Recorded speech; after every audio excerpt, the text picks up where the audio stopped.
Hey Nistas, how are you?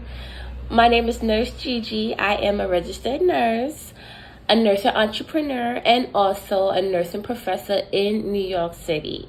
Thank you so much for all my returning Nistas. Yeah, loves, I love you. And thank you so much for coming back to my channel. You will find this information very valuable. Nieces, if you are watching this video right now, congratulations. This means that you have completed your CNA program or you are thinking about being a CNA. Whichever one it is, I want to congratulate you because you are about to achieve a huge milestone, and I love that for you. Before I get into the topic of this video, which is explaining to you what exactly goes on during the CNA State Board, I just want to give you a little bit of background information about what a CNA is. A CNA is a certified nurse assistant or a certified nurse aide, and that person is responsible for taking care of the older population, either in the nursing home, assisted living, or in the hospital. And during this time, the responsibilities of a CNA is to provide basic nursing skill, personal care, and assistance with daily living activities, depending on what their job details. CNA is a very important job because that person is the ears and the eyes of the nurse, and that person is also the nurse assistant. Before you are eligible to complete your CNA State Board exam, you have to pass your CNA lecture training program, which is about 4 to 5 weeks in length. After the lecture portion of the training program, you are eligible to complete the clinical portion.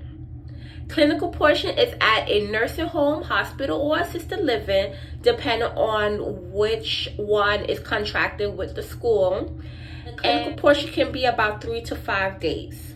Usually there's a required amount of hours needed to complete the entire CNA program. So it is different as you go to different states. So depending on what state you live in, please check in with your state, or you can call up a prospective school that you are interested in to verify what is the amount of hours that you need that is required for you to complete your CNA program.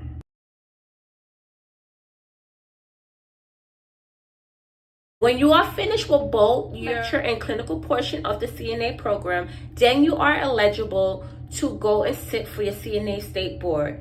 This test is easy. It's not hard at all. And a lot of people say that it is hard. It's just your nerves talking. But as long as you study and as long as you practice, you will be able to pass your CNA State Board. I used to be a CNA a long time ago.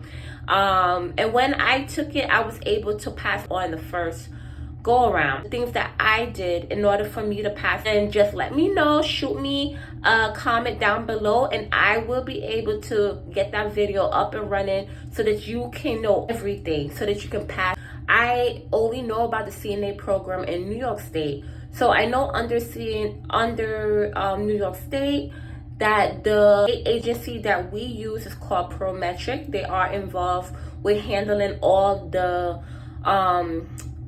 exams for CNA. The exam is $115 in total, which you can pay by money order or certified check to the agency. You can fill out your application on your own, but sometimes your school assists you with filling out that application.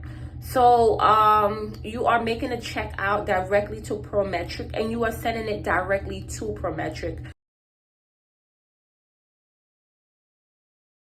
The test is separated into 2 portions. The first portion will be the written, and it is a 90-minute computerized test that you would take at the selected locations. And of course, I am working on making contacts so that you can practice written practice exams here on this channel.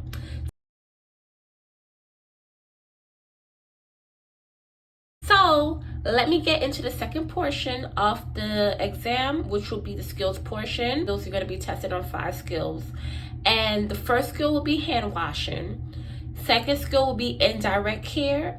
And the last 3 skills are all random. So they will choose for you what the other 3 skills are. Don't worry, these proctors are not trying to fail you at all. They all want you to pass. Now, every skill that you learn when you're in CNA school is 22 skills. Every skill that you learn, there is a certain time allotted only for those skills.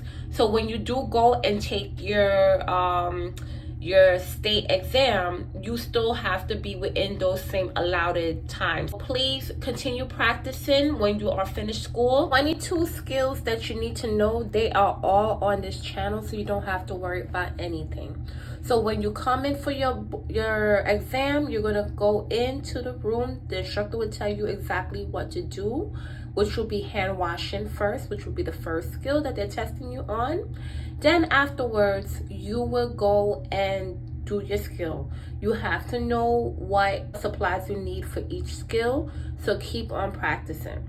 So the same way that I have it outlined in the skill portion of these videos is the exact same way you're gonna do. The first time you do the hand washing will probably be the first and last time that you have to do it if you pass that successfully. If you did pass hand washing, then you would simulate all the other hand washing for the other 3 skills that you have to do.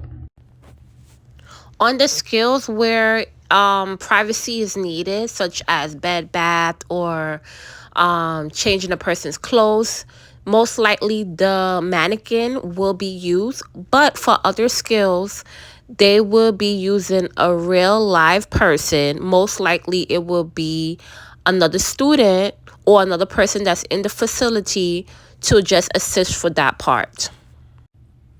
The instructor will be the voice of the patient, and the instructor will give you all the instructions that you need to know before you start the test. And even while doing the test, they will just tell you if they need to see a certain angle or not see a certain angle. But please make sure that you do it the same way that you learn how to do the skills during your program. It takes about 1 week to get the results back from the exam. They're not hard, okay? I know I keep saying it, but I just want you to really understand that it's all about knowing what you have to do for your skills, safety precautions that you have to take, infection control, and the comfort of your patient. They just want to know that you are ready to work. Now, when you get to your real job, you're not going to be 100% ready ever. No one ever feels that way when they first start a new job. But with constant practicing, you are going to feel better. I have a video on my channel about that. It's called Feeling Stupid as a New Nurse, but it could apply to a CNA or any other health professional. You can look at that video.